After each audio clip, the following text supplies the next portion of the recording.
திருப்பரங்குன்றம் விவகாரம் வந்து ஒரு பெரிய அளவில் பூதகரமாக போயிட்டுன்றது ஒரு பிஜேபியோடைய ஒரு உருவாக்கு முயற்சி தான் அது.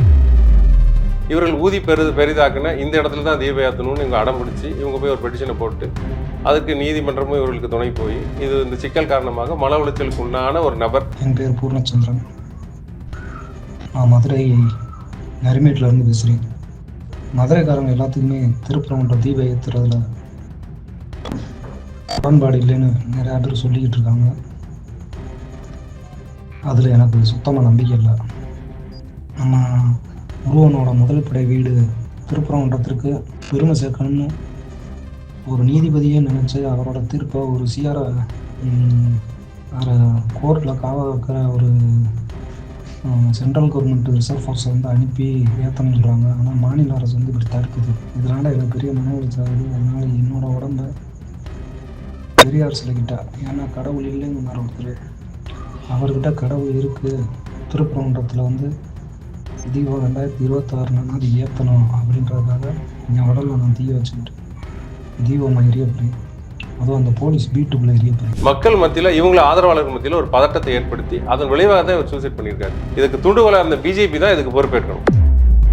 மதுரை மக்களுக்கு இது ஒரு பெருமை தானே, மதுரைக்கு பெருமை சேர்க்கக்கூடாதுன்னு திமுக அரசு இப்படி பண்ணுதா அப்படின்னு கேள்விக்கிறார். இல்லை, மதுரைக்கு பெருமை ஏற்கனவே மதுரைக்கு பல பெருமைகள் இருக்கு. மதுரைக்கு மதவெறி பெருமை கிடையாது. மதுரை வந்து மத நல்லிணக்கத்துக்கு பெயர் போன ஊர். இப்போ திருப்பரங்குன்ற மலை நீங்க பாத்தீங்கன்னா அங்க சிக்கந்தர் தர்கா இருக்கு, இந்துக்கள் அங்க போறாங்க, கடை வெட்டுறாங்க. அங்க வந்து ஒரு 2 மதத்தை சேர்ந்தவர்கள் ஒன்னா மண்ணான்னு ஒரு வார்த்தை சொல்றாங்க. அந்த மாதிரி ஒன்னா தான் அவங்க அந்த நிகழ்வை நடத்திட்டு இருக்காங்க. இப்போ இவங்க இந்து முன்னணி பிஜேபி வந்து எப்படியாவது கோயம்புத்தூர்ல பண்ண மாதிரி எங்கேயும் நம்ம பண்ணிடலாம் அப்படின்னு சொல்லி இவங்க அரசியல் பண்றது காரணமாக தான் இந்த விளைவுகள்லாம் வருதே தவிர மத நல்லிணக்கத்தை குலைக்கிறதுக்கு அரசு எப்படி தன்னுடைய நிர்வாகத்தின் கீழ் இருக்க பகுதியில் அரசு எப்படி அப்படி ஒரு வேலை செய்யும்? இப்போ திருவண்ணாமலை நீங்க பார்த்துருப்பீங்க டிவியில் 400 கிலோ இடையுள்ள ஒரு கொப்பரை அண்டாவை கொண்டு போறாங்க, அதுக்குள்ள நெய்யை ஊத்துறாங்க. இப்போ 400 கிலோ அண்டாவை அந்த கல் மேலே எப்படி தூக்கி வைக்க முடியும்? இதெல்லாம் லாஜிக்கலான விஷயம் கிடையாது. இப்போ எதுக்காக அங்கே தீபம் ஏற்றணும்? அது ஒன்றும் கிடையாது. அப்போ பெரிய ஒரு டவர் வந்து நீங்கள் எரெக்ட் பண்ணி உங்கள் அடானி அம்பானிட்ட சொன்னீங்கன்னா அவங்க வந்து ஒரு 1000 அடியில் ஒரு டவர் எரெக்ட் பண்ணி அது ஒரு பெர்மனன்ட் ஸ்ட்ரக்சராக வச்சு நீங்கள் அதுக்கு மேலே ஏற்றுங்க. விமானங்கள் கூட பறக்க முடியாது, மதுரையே தீப்பற்றி எரியும். இப்போ தீப்பற்றி எரியறது தான் பிரச்சனையா? மக்கள் நல்லிணக்கத்தோட அந்த கோயிலுக்கு போகிறது, முஸ்லீம்கள் இவங்க ஒன்றா இருக்குது, உங்களுக்கு விவகாரமாக இருக்குது. இவ்வளோ நாளாக இணக்கத்தோடு நடந்துட்டு இருக்கு. இப்போ எனக்கு வந்து அந்த ஒளி இங்கேருந்து தெரியலன்னு சொல்லிட்டு மதுரை மாட்டுத்தாவணியில் இருக்கிற யாராவது ஒருத்தர் போய் அண்ணாமலைட்டையோ அல்லது ராஜாட்டையோ யாராவது மனு கொடுத்தாங்களா? வேற வழக்குகளுக்கு இவ்வளவு வேகம் காட்டப்படுமான்றது இருக்கு. மத கலவரத்தை தூண்டணும் அப்படின்றதுக்காகவே இந்த நபரை தீக்குளிக்க வச்சிருக்காங்களா யாராவது? இந்த இந்துக்கள் சண்டை போட்டீங்கன்னா இவங்க வேடிக்கை பார்ப்பாங்க. இவங்க முஸ்லீம்கள் யாராவது எதிரில் இருக்காங்க அப்படின்னா அதை தூக்கிட்டு வந்து முஸ்லீமுக்கு எதிராக ஏதாவது கதை கட்ட முடியுமா? இங்க மத நல்லிணக்கத்தை கெடுத்து ஒரு குரூப்பை வந்து நமக்குன்னு ஆதாயப்படுத்திக்கிட்டு இந்த வேலையெல்லாம் செய்யலாமான்றது இவங்க வழக்கமா செய்யறது தான். இப்போ இந்த மாதிரி வேலைகள் செய்யற நயினா நாகேந்திரன் ஒருவர் வந்து சூசைட் பண்ணி இறந்துட்டாருன்னொடனே கோயம்புத்தூர்லேருந்து காடேஸ்வர சுப்பிரமணியம் எதுக்கு வராரு? ஏன் அதே காடேஸ்வர சுப்பிரமணியம் திருநெல்வேலி கவின் செல்வ கணேஷ் படுகொலை செய்யப்படும் போது ஏன் வரல? ஏன் தென் மாவட்டங்களில் சாதிய கொலை நடக்கும்போது இவங்களாம் எங்கே போகிறாங்க? காணாம போயிடுறாங்களா? ஹைடிங்கில் இருக்காங்களா? எங்கே இருக்காங்க இவங்கெல்லாம்? கிங் டிவி நேயர்களுக்கு வணக்கம். இன்றைய சிறப்பு நிகழ்ச்சி நம்முடன் இணைந்திருக்கிறார் வழக்கறிஞர் சுசில் ராஜ்குமார் அவர்கள். வணக்கம் சார். வணக்கம் மேடம். ஆல்ரெடி இந்த திருப்பரங்குன்றம் தீபத்தூண் விஷயம் வந்து ஒரு பூதாகரமாகவே வெடிச்சிச்சு அப்படின்னு சொல்லலாம். அதற்கான வழக்குகள் கோர்ட்ல போயிட்டு இருக்கு. இப்போ அதே சமயத்துல மதுரையை சேர்ந்த ஒரு நபர் தீக்குளிச்சு தற்கொலை பண்ணிட்டு இருக்காரு. என்ன நடந்துச்சு சார்? திருப்பரங்குன்றம் விவகாரம் வந்து ஒரு பெரிய அளவில் பூதகரமாக போயிட்டுன்றது ஒரு பிஜேபியோடைய ஒரு உருவாக்கு முயற்சி தான் அது. மக்கள் அங்கே அமைதியாக அவங்க வேலையை பார்த்துட்டு இருக்காங்க. திருப்பரங்குன்றத்தில் கடைகள் திறந்திருக்கு, மக்கள் அவங்க வேலையை தான் பார்த்துட்டு இருக்காங்க. ஆனால் அது ஒரு அரசியலாக்குற முயற்சி நடந்துட்டு இருக்கு. அதன் வெளிப்பாடாக இவர்கள் ஊதி பெரிதாக்குன இந்த இடத்துல தான் தீப ஏற்றணும்னு இவங்க அடம் பிடிச்சி இவங்க போய் ஒரு பெட்டிஷனை போட்டு அதுக்கு நீதிமன்றமும் இவர்களுக்கு துணை போய் இது இந்த சிக்கல் காரணமாக மன உளைச்சலுக்கு உண்டான ஒரு நபர். அவருடைய ஆடியோவில் அவர் சொல்கிற விவகாரம் தான் நமக்கு தெரியும். அவர் சொல்கிறாரு தன்னுடைய குடும்பத்தில் 4 பேர் திமுக ஆதரவாளர்கள் என்றும் அவங்க அப்பா திருமணத்துக்கு கலைஞரே போனதாக, கலைஞர் வந்து தன் கைப்பட வாழ்த்து எழுதி அனுப்பினதாகவும் அவர் வந்து தீபம் ஏற்றுவதற்கு மதுரை மக்கள்கிட்ட ஆதரவு இல்லை என்றதை எண்ணி அவர் வந்து சூசைட் பண்ணிக்கிறத அவர் ஆடியோவில் சொல்கிறார். இதுதான் நமக்கு கிடைக்கிற தகவல். மற்றபடி இறந்து போனவருக்கு நம்முடைய ஆழ்ந்த அனுதாபங்கள். இந்த மாதிரியான பிரச்சனைகளுக்கு வந்து நீங்கள் நீதிமன்றத்தை ராமர் ரவிக்குமார் போன மாதிரி நீங்களும் போய் கூட தீர்வு கண்டிருக்கலாம். இந்த மாதிரி உயிரை போய்க்கொள்வது வந்து எப்பொழுதும் ஒரு அட்வைசபிள் கிடையாது.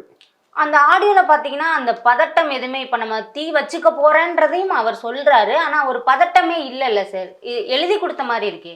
இப்போ வந்து அந்த இறந்து போன நபர் வந்து எப்படிப்பட்டவர் அதெல்லாம் இப்போ நம்ம ஆராய்ச்சி பண்ணோன்னா அது ஒரு தவறான புரிதலுக்கு தான் கொண்டு போய் சேர்க்கும். இறந்து போனவருக்கு நம்முடைய ஆழ்ந்த அனுதாபங்கள், குடும்ப பிள்ளைங்கள்லாம் விட்டுட்டு இறந்து போயிருக்காரு. இது ஒரு தவறான முடிவாக தான் நான் பார்க்குறேன்.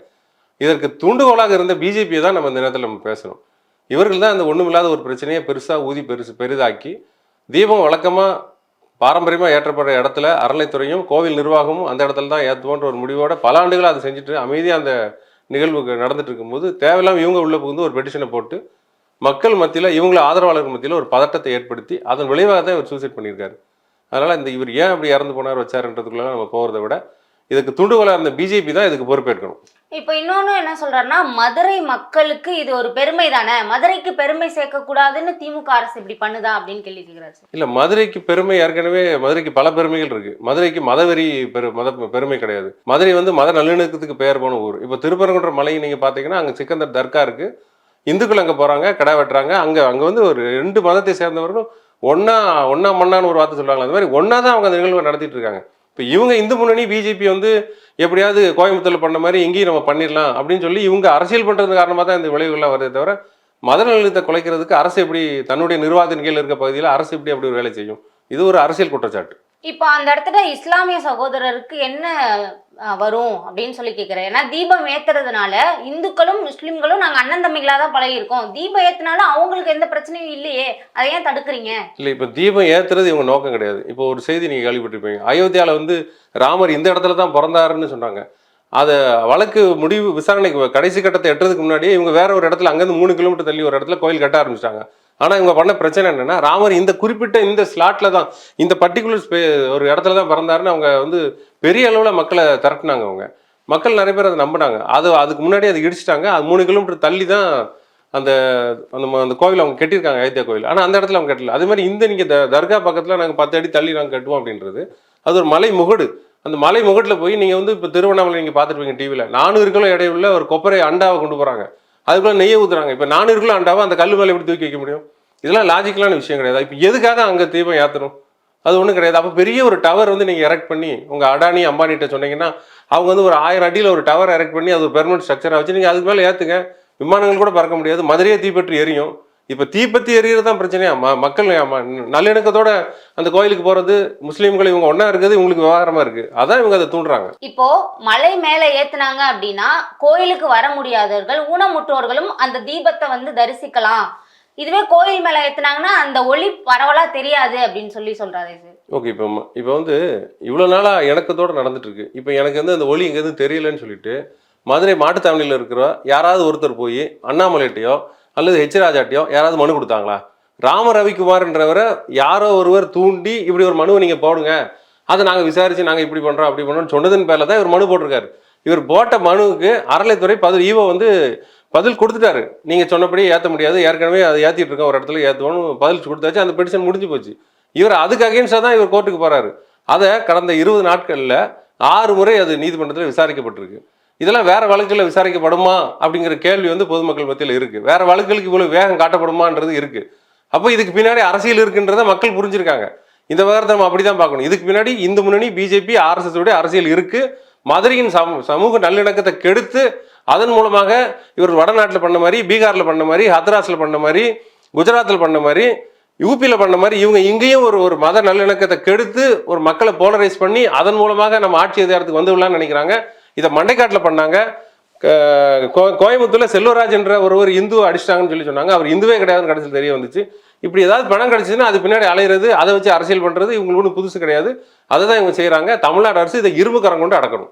இப்போ இந்த இறந்த நபருக்கு சலுகைகள் வழங்கணும் அப்படின்ற மாதிரியான கோரிக்கையை மனுதாரரான ராம ரவிக்குமார் எடுத்து முன்வைக்கிறார்ல சார், இது கிடைக்குமா உண்மையாலுமே அவருக்கு சலுகை? இல்லை, இப்போ நான் அந்த வீடியோ பார்த்தேன். அரசு இது வரைக்கும் எதுவும் அறிவிச்ச மாதிரி எனக்கு தெரியல. இந்த மாதிரி இறந்து போன நபர்களுக்கு அரசுகள் பொதுவாக நிவாரணம் கொடுக்கறது வழக்கம் தான்.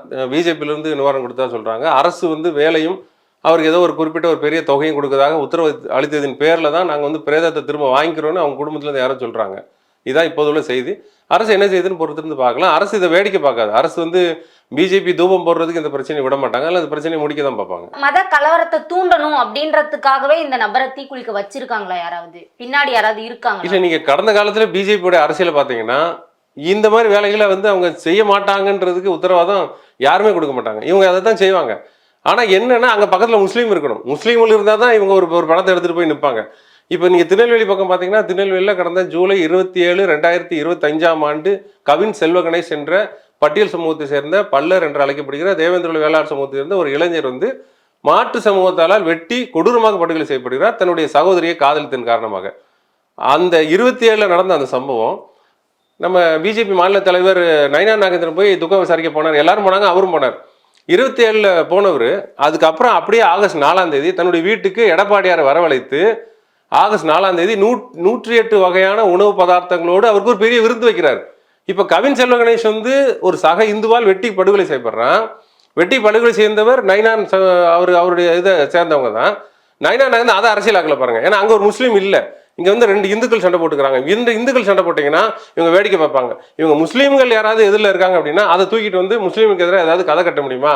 இங்கே மத நல்லிணக்கத்தை கெடுத்து ஒரு குரூப்பை வந்து நமக்குன்னு ஆதாயப்படுத்திக்கிட்டு இந்த வேலையெல்லாம் செய்யலாமான்றது இவங்க வழக்கமாக செய்கிறது தான். இப்போ இந்த மாதிரி வேலைகள் செய்கிற நயினார் நாகேந்திரன் நெல்லை தொகுதியில் இப்படி படுகொலை செய்யப்பட்ட அந்த பையன் படுகொலை செய்யப்பட்ட இடம் வந்து நயினார் நாகேந்திரன் வீட்டிலேருந்து ஒரு 2 கிலோமீட்டர் இருக்கும், மகாராஜ நகர் என்ற பகுதி.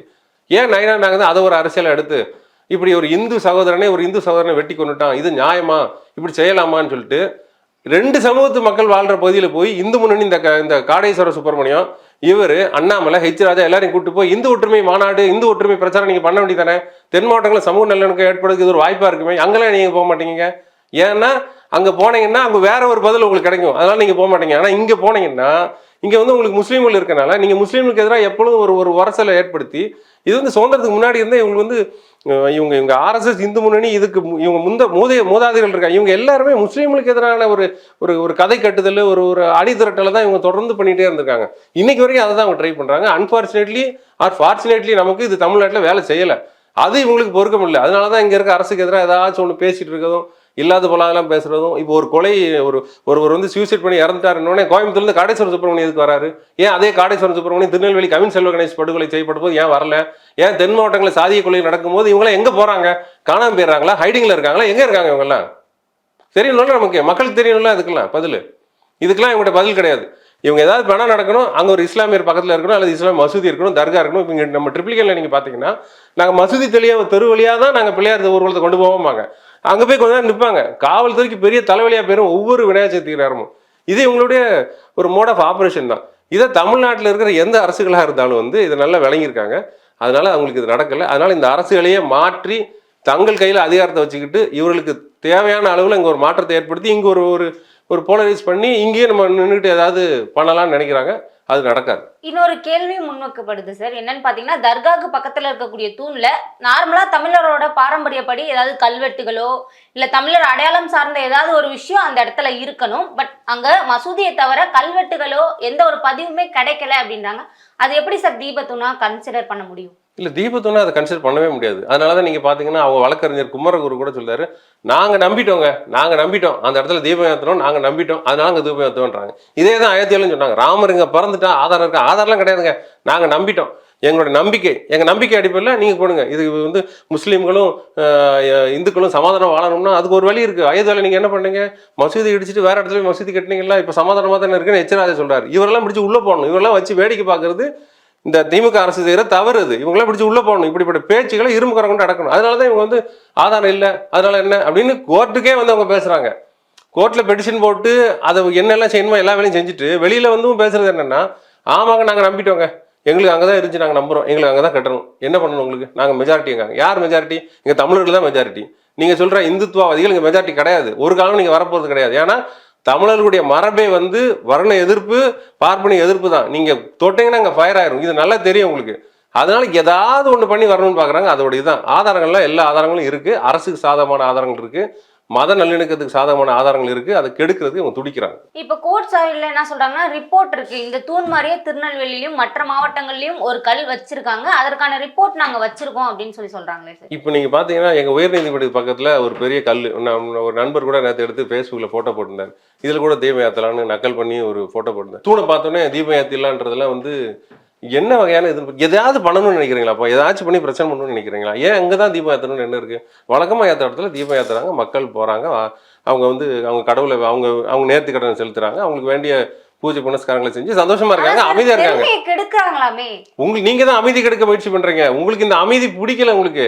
ஏன்னா நீங்க இதுதான் உங்களுடைய மோட் ஆஃப் ஆபரேஷனே இதுதான். நீங்க மண்டைக்காட்டில் என்ன பண்ணீங்க? அதை தான் பண்ணீங்க. எங்களுக்கு தெரியாத நீங்க என்ன பண்ணீங்க? மீனாட்சி படத்தில் நீங்க என்ன பண்ணீங்க? மீனாட்சி பட்சத்தில் அந்த மக்கள் கொடுமைப்படுத்தப்போது அந்த மக்கள் வந்து இன்னொரு சமூகத்தால் பாதிக்கப்படும் போது இந்த இந்து முன்னணிக்காரங்களாம் போய் நிற்கல. அவங்க மதம் மாறுறன்ன உடனே எப்படி நீங்க மதம் மாறலாம்னு சொல்லிட்டு மதம் மாற முயற்சி பண்ண அந்த மக்களை இவங்க என்ன டார்ச்சர் பண்ணாங்க? இதெல்லாம் வரலாறு தானே. மதம் இவங்க வந்து தப்பிச்சு போக விட மாட்டாங்க, உள்ளேயும் நிம்மதியாக இருக்க விட மாட்டாங்க. இவர்கள் நோக்கமே இஸ்லாமியர்களுக்கு எதிராக ஒரு கூட்டத்தை திரட்டணும், அவங்க வரிசைக்கிட்டே இருக்கணும், அதில் நாங்கள் குளிர் காயணும். இதுதான் இவங்களுடைய நோக்கம். இந்தியா முழுக்க அவங்க சுதந்திரத்துக்கு முன்னாலேருந்து இதை தான் பண்ணிட்டு இருக்காங்க. இதை நம்ம நல்லா விளங்கியிருக்கோம். அதனால இவங்களை வந்து நமக்கு புரியுது, இவன் அடுத்து என்ன பண்ணுவான், இவன் யார் யாரை கையில் வச்சுக்கிடுவான் என்றது நமக்கு நல்லா தெரியுது. இப்போ கோர்ட் ஆர்டர் போட்டுமே நீங்க அதுக்கு ஒபே பண்ணல, தீபம் ஏத்தாத காரணத்தினால நானே போயிட்டு தீபமா ஜோதியா அவரோட கடவுளோட ஐக்கியமாக போறேன் அப்படின்னு சொல்றாருல சார், இது எப்படி பாக்குறீங்க? இல்ல அது 2026லயாவது தீபம் ஏத்தணும், இதை வந்து ஒரு அடிப்படையா வச்சு கேஸ் நடக்குமா? 2026ல இது வழக்குக்கும் இதுக்கும் சம்மந்தம் கிடையாது. 2026ல தீபம் ஏற்றப்படும் போது இவர்கள் வீட்டில் 2025 டிசம்பர் 17ஆம் தேதி விளக்கு அணைச்சிட்டாரு இவர் தத்து போனவர். அப்போ நம்ம வீட்டில் விளக்கு ஏற்றணுமா இல்லை எங்கேயோ தீபம் ஏற்றி அதில் நம்ம மகிழ்ச்சி அடையணுமா? நம்ம வீட்டை தான் நம்ம பார்க்கணும். இது ஒரு தவறான முடிவு அவர் சூசைட் பண்ணிக்கிட்டது. இது வந்து பிஜேபி வந்து ஒரு உணர்ச்சியை தேவையில்லாம ஒரு உணர்ச்சியை ஒரு கட்டி மக்கள்கிட்ட பரப்புனதுனால மன அழுத்தத்துலாம் காரணம் அண்ணாமலையும் இவர் ஹெச் ராஜாவும் நைனா நாகேந்திரனும் தான். இந்துக்கள்னு பேசி அங்கே இருக்கிற மக்கள், அமைதியாக இருக்கிற மக்களை போய் உசுப்பேற்றுனது இவங்க தான். இந்த மன அமைதியை கெடுத்தது அவங்க தான். அரசு அதை கெடுக்கல. அரசு அந்த மன அமைதியையும் அந்த சமூகத்தில் நிலவி அந்த அமைதியும் பாதுகாக்க தான் அரசு விரும்பிச்சு. அதனால அரசு ஒரு கடுமையான நடவடிக்கை எடுத்துச்சு. அதனால் நீதிமன்றத்துக்கு இந்த விவகாரம் வராது. ஆனால் நம்ம சொல்ல முடியாது இவர்கள் என்னெல்லாம் செய்வாங்க. இதுவரை திருப்பரங்குன்றம் சார்ந்த நிறைய விஷயங்களை பேசினதுக்கு நன்றி சார். நன்றி, வணக்கம்.